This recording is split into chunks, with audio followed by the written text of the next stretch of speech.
দাদা বৌদির টাকা আত্মসাৎ করার অভিযোগ ছোট ভাইয়ের বিরুদ্ধে। বৌদি নিজেই দেওয়ারের ওষুধের দোকানের সামনে 4 দিন ধরে ধর্ণা দিয়ে শুয়ে বসে আছে পাওনা টাকা আদায়ের দাবিতে।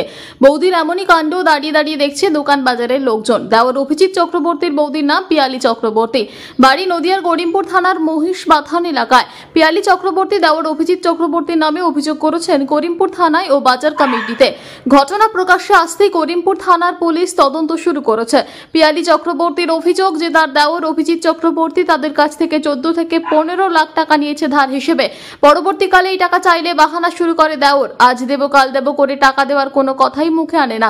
অবশেষে মহিলা বুঝতে পারেন তিনি বোধহয় আর টাকা পাবেন না, তাই তিনি তার দেওয়ারের ঔষধের দোকানের সামনে মহিষপাথান বাজারে বিছানা বালিশ ও প্ল্যাকার্ড হাতে বারবার বলছেন, আমার পাওনা টাকা আমায় ফিরিয়ে দাও, আমার পাওনা টাকা আমি ফিরে পেতে চাই। তবে এই ঘটনায় রীতিমতো শোরগোল পড়েছে এলাকায়। অনেকেই হয়তো ভাবছেন কেন বৌদি বিছানা পেতে দেওয়ারের দোকানের সামনে শুয়ে রয়েছে। স্বাভাবিকভাবেই প্রশ্ন তো জাগবেই, কিন্তু বৌদির মুখ থেকে যখন বিষয়টি শুনতে পাচ্ছেন সাধারণ মানুষ হতবাক হচ্ছেন। এখন দেখার আদৌ কি দেওয়ারের কাছ থেকে বৌদি তাদের প্রাপ্য টাকা ফিরে পায়, নাকি পাওনা টাকা পেতে গেলে এই ধরনের অভিনব কৌশলই একমাত্র উপায়।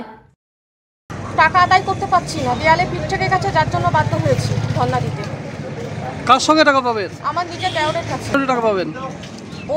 ওর কাছে আমাদের 14 লাখ টাকা, ও 14 লাখ টাকা নিয়ে নিয়েছে আমাদের কাছ থেকে। ও আমার দেওর নাম কি? অভিজিৎ চক্রবর্তী।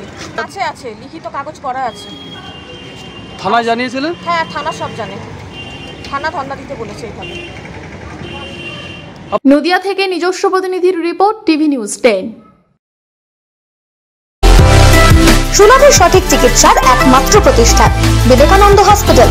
24 ঘন্টা emergency service, blood bank, trauma care. আপনাদের সেবায় আমরা তৎপর। গুণমান ও পরিষেবায় দুর্গাপুর বিধাননগরের ডক্টর জাকির হোসেন এভিনিউর বিবেকানন্দ হসপিটাল শিল্পাঞ্চলের মানুষের মন জয় করেছে।